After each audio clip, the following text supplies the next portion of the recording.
really low. Might.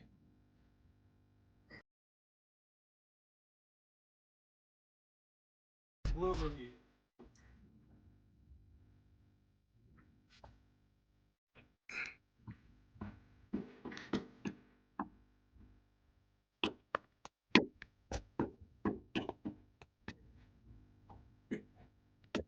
Hey, this is Sean Green. You're watching the Blue Review. Bam, bam, bam, bam, bam. Ring. Pew, pew, pew, pew. 1,000 pew, pew, pew, pew, pews for Dave Roberts. Pew, pew, pew, pew, pew. Yeah, there it is. Welcome, everybody. Lots of lasers today on the Blue Review presented by LAX. I'm Marcas Grant. That is Greg Bergman. Lot to talk about. Big day last night, not just for the Dodgers, but for Dave Roberts individually. But first, Greg, I want to say happy Bobby Bonilla Day to you. I was wondering how long it was going to take you to get into it. I still looked, woke up this morning, saw that it was July 1st, saw it on Twitter, Bobby Bonilla Day. I was like, how fast is Marcus going to get into Bobby Bonilla It is one of my favorite days on the sporting calendar. July 31st. We still have, I think, 9 more years. I think it goes through 2035. So still quite a few more Bobby Bonilla days. So one, it's fun. Because it's fun to poke at the Mets about it, but also we got to get these jokes in now before it becomes Shohei Ohtani Day. That's a much bigger day. Shohei Ohtani Day is going to be a much larger amount of money day. It's a much larger day, but also, so far the Dodgers have gotten their money's worth out of it. I mean, they've gotten 2 World Series titles, they've gotten a couple of MVPs.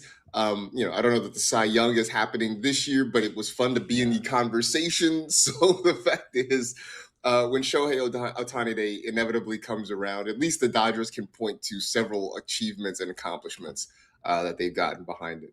The Mets don't have that. So. No, they got nothing. And Shohei Ohtani Day is going to be $60 million worth. Yeah, it's going to be huge.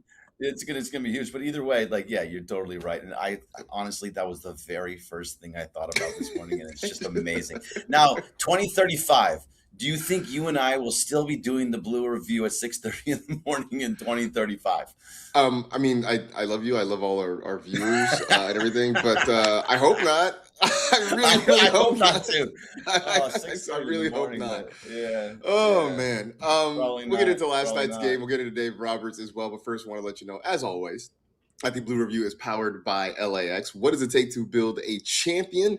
Well, at LAX, it takes round-the-clock testing. Skylink is being perfected right now to connect you to the airport, the new rental car center, and the metro in under 10 minutes. For more information, visit lawa.org/ESPN. All right, so Dodgers get another win last night. 9-3 the final score. They continue to stay red hot and continue to put distance between themselves and the San Diego Padres. History seems to be repeating itself, Greg. The Dodgers go in, take 2 of 3 from the Padres. The Padres continue to tailspin. They've lost a couple more. They are now 12 Did games they lose out. last night? They did lose last night. Oh, that's too bad. That is just disappointing. Too bad. Yeah, so they're 12 games back. The Diamondbacks are 12 and a half back of the Dodgers. Last night, it was 9-3 the final score, and a couple of big stories on the field. The first one maybe being Justin Wrobleski. I said yesterday on the show I had some concerns about a guy who pitches to contact playing in Sutter Health Field where the ball just jumps out of the ballpark. And so Robo decided he was going to quiet all of those concerns by just striking out 11 guys. No big deal. Yeah, no. So he watches everybody watches the Blue Review, of course. Obviously. And Justin Wrobleski is one of those people. And he said, "You know what, Marcus? That's not happening to me today. I'm going to go 7 innings, only give up 3 runs when it could have been less to give up that home run in the 7th. And I'm going to strike out 11 guys, and I'm going to make you look silly." And he just was fantastic. The swing and miss stuff is back, right? Like for Justin, he kind of goes up and down with it because he is the guy that likes to go to contact. But the swing and miss stuff, fully on display yesterday. Yeah, I do wonder. I believe myself that it's just him getting more comfortable in a starting role, right? I mean, he began the year out of the bullpen. I think he was just trying to sort of adjust to, okay, what do I need to do to get length in ball games? And I think some of that was, if I'm not striking guys out, if I'm pitching to contact, in theory, I'm not going as deep into counts that minimizes my pitch count. I can be more efficient. I can go a little bit longer. As he's gotten more comfortable, he has gone back to these swing and miss stuff. And it's been really fun to watch. I've been going through, Nick Kurtz, who's having an amazing year, strikes out 3 times. Henry Bolte, their leadoff hitter, strikes out 3 times. The other Max Muncy has struck out 3 times last night. So yeah, it's been really fun to watch Robo go out there and deal, and not just be the pitch to contact guy, and now be a guy who's aggressive, getting strikeouts, getting swing and miss. It's been really fun to watch his transformation since the start of the season. Totally, you're 100% right. And now I believe he's 11th in Major League Baseball in terms of ERA. And Yoshinobu Yamamoto right ahead of him at 10th. But nobody expected Justin Wrobleski to be having this great of a year to start the season off, and he has been nothing but fantastic.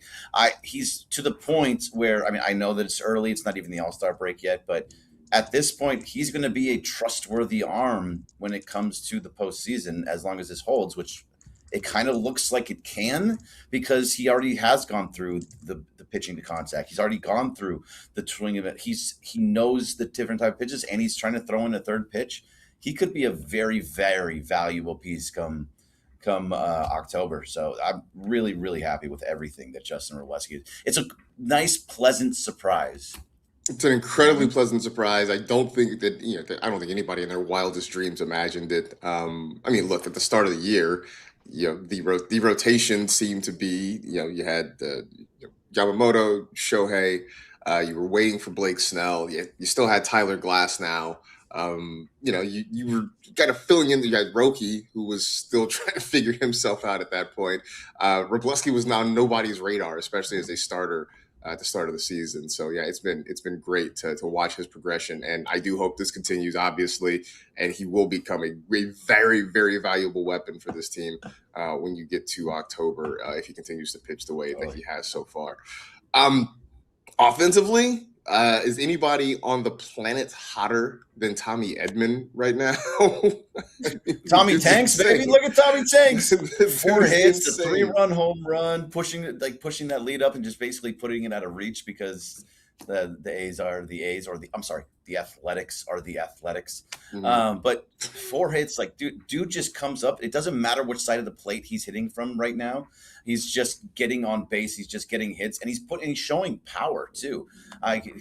He had a couple, because he had the double and the triple over the weekend against the Padres.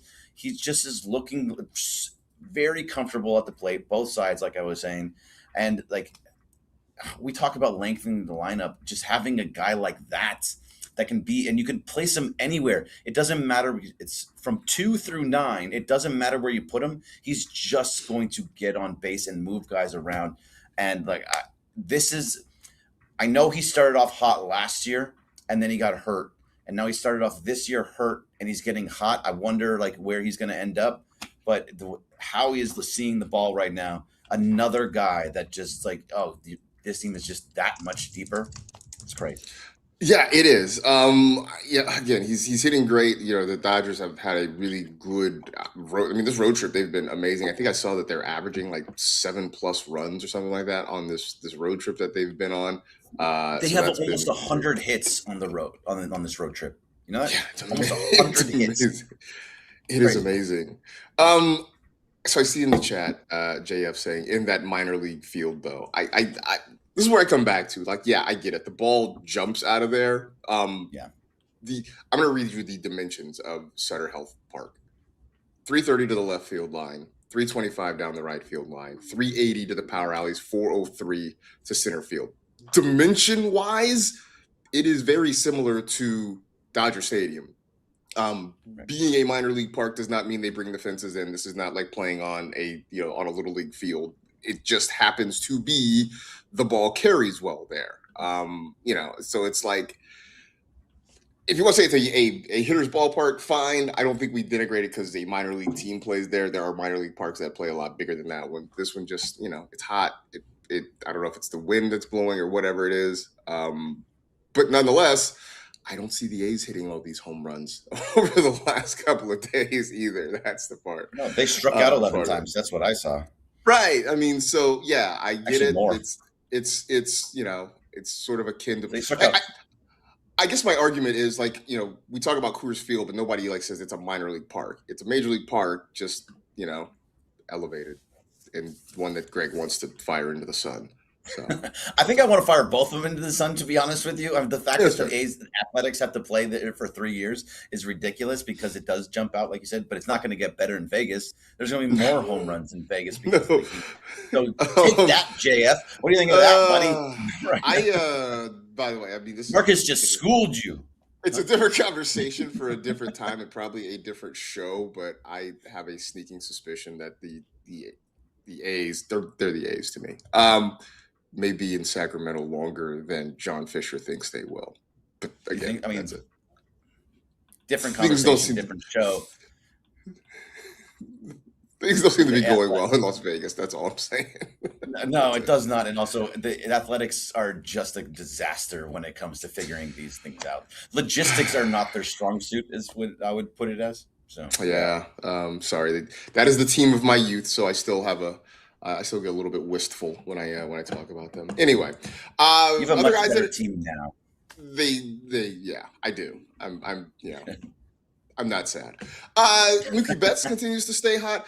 Andy Pages. Let's talk about Andy Pages for a minute because 2 weeks ago he was in an awful slump. We were talking about do they need to move him down in the lineup, but last night another 2 hits, scored a couple times, drew a walk. I know this is sort of life with Andy Pages that he's going to be super streaky, but right now he looks like the guy that we saw at the beginning of the season. I guess fingers crossed. I don't know what we do, Greg, other than just cross our fingers that he kind of sustains this for a while. But he does seem to be back for sure. Yeah, I mean, look, as long as he stays like this, but we've said it a bunch of times. You've said it a bunch of times. He's a streaky guy. He's going to go up and down. He's going to look like an all-star for a few weeks, and he's going to look for a few weeks. He's going to look like you said it yesterday. He's using the bat upside down. It's just a guy that is going to be kind of all over the place. And look, everything he's doing is his defense continues to be amazing. So that will always stay. And you still trust him at the plate. So him getting these 2 hits and getting on base a bunch, it's all positive. And he's going to be fine. I do think when it all is said and done, I still believe that he should be lower in the lineup. I don't in this 2 spot just doesn't seem like the right fit for him, even though he's starting to get hits again. I kind of like him and I like his bat lower in the lineup too, if that makes sense. So they're going to figure it all out. I just think by the time we get to September, October, it's going to be a different. I believe he'll be lower, but who knows? If he continues to stay hot, then great.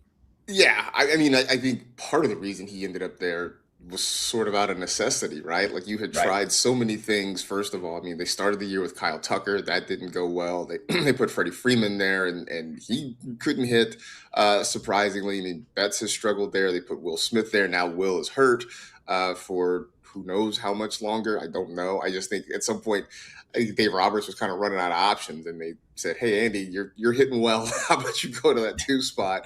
And so I think that's just what it is. But I'm with you. I think when everybody's back and healthy and stuff, I think you're going to see Pages move back down again. Who gets the crack at it? I think that remains to be seen. I don't know if they go back to Betts, if they give it to Will Smith, if they try Tommy Edman. That part I don't know about, but I don't think this is where we're going to see Pages come playoff time. I just can't imagine that that's the best lineup that they can put out there. No. Which that feels like a good way to transition into Dave Roberts and the job he's done.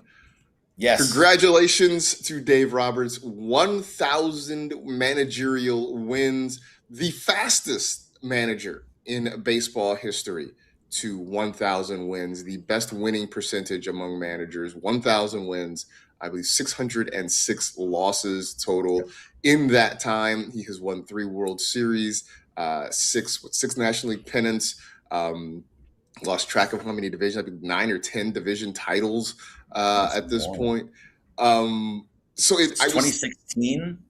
So that's 10 years. Yeah, I guess it is 9 because they only lost. Yeah, because there was the one that the Giants somehow snuck in there and by one game. Yeah, by one game. That was a weird year. Anyway, it got me thinking last night because they also posted on the broadcast, obviously the leaders in the Dodger franchise when it comes to managerial wins. Now, he is still a ways away from the all-time lead. Walter Alston is over 2,000. And I was just doing the math in my head. It basically would mean he'd have to win 100 games for 10 years to get there. So, quick math. Good job. Thanks, man. All those zeros and round numbers help out a lot. So, like, that is very much a ways away. I mean, well, one, I guess, could he get there? Now, I'm not saying they're going to win 100 games for 10 years in a row, because that's a huge ask. But Dave Roberts is only 56 years old. If he wants to, I mean, if the organization allows him to and he's having success, he could manage, if he chose to, another 10, 15 years. I mean, he could be in the Dodger dugout kind of as long as he wants to be. Is 2,000 plus wins totally out of the question for him? I don't think it's out of the question. I mean, like you said, he's 56 years old, so he can kind of stick around for however he wants. He could be around for 20 years. Like, guys kind of can stay, especially guys like this who are constantly winning. They're not going to just let him, they're going to fire him. He's going to have, let's say he has 2 bad years. They're not going to be like, okay, that's it, Dave. That's enough for you. You're out of here. It's people aren't listening to you anymore, like we said earlier in his career. It's not going to be that way. He is now a legacy manager where he's here no matter what. As long as he wants to manage, they will leave it all in. I guess if management changes above him, that could cause him to be like, you know what? I'm done. I got my World Series. I got my I got my wins. I got all this stuff. That him leaving on his own, I think, is more likely than him not getting the 2,000. I don't know if that even makes sense. But Dave, and I'll let you go in just a second, but Dave, what he has done has just been so impressive. The fact that where he was and when he came in in 2016, and we're like, okay, who is this guy? I mean, we knew who he was because of what he did, but is he really going to be a good manager? And just think about it. 2 years ago, was it 20? It was, or I guess 3 years ago now, in 2023 or 2024. Let's just put it there. In 2024, if they lost to the Padres, when they were down 2-1, if they lost to the Padres, and he's admitted this, he would have been out. That would have been 3 years in a row, losing in the first round or in the division series to a division rival. That would have been the first 3 years in a row. He was fired, and he knew he was fired, and he got through it. And now all of history, his trajectory has changed to now still being here for his 1,000th win, for being here for however long he wants to be. And now he's a Hall of Fame manager, immediately walks into Cooperstown. It's pretty amazing what he has accomplished. It really is. It really is. So, yeah, because to your point, I mean, they had lost to the Diamondbacks. They had lost to the Padres in back-to-back years. They were on the verge of losing to the Padres again. I mean, look, remember, they went to San Diego with their backs against the wall in an elimination situation and a bullpen game on tap. Right. And somehow got through that and then go on to win the World Series, and then obviously back it up last year as well. It is wild. I saw JF put it. Did Morales reverse jinx Roberts when he bashed his bobblehead? I mean, maybe. Okay, sure, great. Let's give him the credit. That I don't know. Do we want to give Morales credit for anything? That feels no. I don't. Actually, I want to take that back. We don't. That feels like a bad idea. But yeah, bad juju. It is amazing to see where Dave Roberts was. And look, I will still stand on it that I believed in Dave Roberts. And even at that point, like, I understood if they would have fired him, if they had lost to the Padres, it would have been hard to argue against that. But I also still felt like, it was not totally on his shoulders. I mean, there were definitely some weird moves, but it just, Dave Roberts was not the one up to that point that was failing in at bats or that was not being able to get outs. But it's, eventually it all falls on the manager. But obviously he's figured things out, and it's been interesting to watch sort of how he does it. I mean, there were definitely times in 2024 where, we were head scratching, right? I mean, they went and punted a game in the NLCS against the Mets, right? I mean, at one point, and the fan base in general is just like, what are you doing? Like, you only get 7 of these at most. Why are you just giving one up? And obviously it worked. And it's weird to say that we've gone from a situation of Dave Roberts is on his way out the door to now. Even when he does things, you're just like, that's not conventional. It's not the way I would do it. I just get the sense that the fan base now just completely trusts Dave Roberts to make the right decision and have it work out for him. And it's amazing to see that turnaround. Yeah, no, you're absolutely right. Brett Honeywell, like, thank you for taking that on the chin. He just sat there and just took it for quite some time after that game. But either way, yeah, you're totally right. It's we questioned everything that he did. And it felt like a lot of times he wasn't using his gut, and he was using more analytics than he was using his gut, and that just doesn't work in a short series in the playoffs. And from that moment on, I feel like he didn't make a wrong decision after. Every decision he made in the playoffs last year was the right decision. Every decision that he made in the playoffs the year before was the right decision. It came to the point, it was like it felt like he was using his gut more, but even if he was using both, whatever it happened to be, every move he made was the right move over and over again. Going to Blake Trinan, going to Walker Buehler, whether it was going to Yoshinobu Yamamoto on a back-to-back game last year, every single little move that he was making, bringing in Andy Pages for Tommy Edman for defensive purposes. Great move, obviously. Every move just seemed like the right move. And so now, I think it's not just me, I think it's all of Dodger fans. When he makes a decision, especially in the playoffs, if right or wrong, you're like, okay, you have carte blanche. We completely trust you that you're making this decision for a reason. And it doesn't, we might question and be like, ooh, that was a bad move, but all right, well, it's Dave. He can do what he wants now. He's totally has that ability now. Dave, you get all the grace in the world from now on. Absolutely, you do. So then the other question that came to mind last night was, where does he rank among all-time Dodger managers? Right. I mean, Walter Alston still has the lead. I mean, he's 2,040 wins. He's got 4 World Series titles. Tommy Lasorda is. He's sort of, at least for folks, of our age who were around for him, and he's kind of the gold standard, right? He's the guy that we watched through the 70s, 80s, and into the 90s. He's got the 2 World Series titles. He's at 1599. Wilbert Robinson is number 3 on the wins list. He managed from 1914 to 1931. So I don't know. If there's anybody we can ask about maybe Dr. Clapper.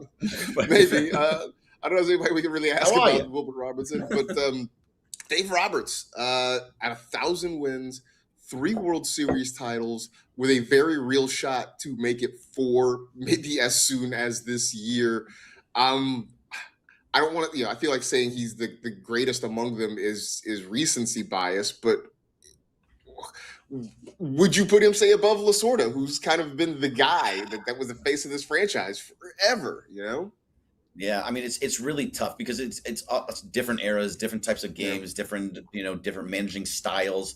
Definitely different styles. Oh yeah. Lasorda versus Robertson styles is so vastly different. Lasorda was the grumpy old man that was sitting there and would scream and fight with the Philly fanatic, where Dave Roberts is the guy that's going to pretend that he's disappointed or he's shocked by the fact that Manny Machado tossed the ball over to him in a playoff series. Like it's just different, totally different dudes all the way around. And like for nostalgia's sake, like Tommy was that manager, like you said, that we grew up watching. It's like he was a legend. Obviously, Alston. I didn't see him in person, neither did you. But it's I did not. No, he retired the year before I was born, so no, I did not. Yeah. So we didn't see Alston, but the fact is, the numbers are the numbers, and he does have 4 World Series titles, so he goes all the way to the top. I can't put him ahead of Tommy just yet. I would love to put him in front of Tommy because of how much of a jerk Tommy was, but I'm not going to. I'm not going to do that just yet. I think when all is said and done, as long as he stays here for another 10, 15, 20 years, whatever it happens to be, then he will surpass Tommy in all of that. He could even surpass Walter Alston if he sticks around for a long, long time. But as of right now, I'm going to stick with it as Alston, Tommy, Dave. I think that's fair. I think especially because if you ask people who were watching baseball from, the 70s through the 90s, um, like if you ask Giants fans, Tommy Lasorda was their most hated Dodger. Like it didn't matter, like all the guys that they put on the field, it didn't matter who it was. Of all those players, the most hated Dodger for a lot of opposing franchises was Tommy Lasorda, and Dave Roberts is just too nice to be that guy. So I think that gives Tommy the nod. So, but anyway, congratulations to Dave Roberts. Chance to go for win number 1001 tonight as the Dodgers look to sweep the series against the A's. 6:40 first pitch time. No Shohei Ohtani. He got his start pushed back, which is sort of funny because I saw that lawn seats in Sacramento were going for like $250. So a lot of people paid. Those dropped. The bullpen game will drop that. I would be salty if I paid that much money for lawn seats and then it's not Shohei pitching, so I don't know. That's just me. But anyway, yeah. Well, of course, stick around. We've got the Sedano Cap Morning Extravaganza coming up right after us. I would imagine it will be more Laker talk, more LeBron fallout today as free agency has started in the NBA. So be sure to stay tuned for that. Thanks to everybody in the chat for hanging out. Thanks to Tim for production assistance as well. Meanwhile, that'll do it for this edition of the Blue Review presented by LAX. For Greg, I'm Marcus. Back tomorrow, 6:30 to 6:55 here on the ESPN LA YouTube channel. See you. Review.